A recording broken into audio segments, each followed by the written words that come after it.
we get right back up again, and when we do, the world's going to hear the roar of our engines. Yeah, it's halftime America, and our second half's about to begin. This ad with Clint Eastwood about Detroit, which aired last night in last night's Super Bowl, got a lot of people talking about a comeback in American manufacturing.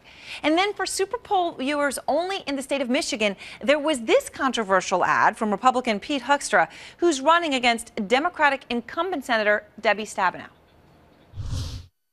Your economy get very weak. Ours get very good. We take your jobs. Thank you, Debbie. Spend it now. Now, Hoekstra's in some hot water over potentially faking that woman's accent. But the ad's message, along with the Clint Eastwood commercial, got me thinking, what kinds of jobs do we want in America? Our Stan Grant talked to workers at an Apple contractor, it was a Foxconn contractor in China, where they make iPads. Now, this woman had never seen a finished iPad. Oh, I like it. You like it? Yes. She makes less than $1 an hour assembling that iPad. And the tough question for America is, do we want those kinds of jobs back? Steve Jobs famously told the president last year before he died that, quote, American manufacturing jobs are not coming back. In the case of Apple, we looked into the numbers. There are 246 retail Apple stores in America.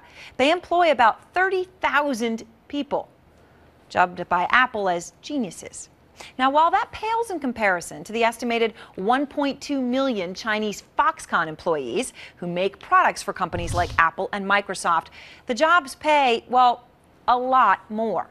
And we thought it was time to throw some not well-known facts onto the table in this debate. One, we do make things in America, a lot of things.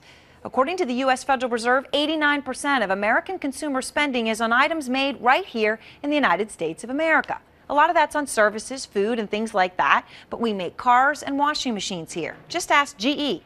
Imports from China account for, this is amazing, only 2.5% of U.S. GDP.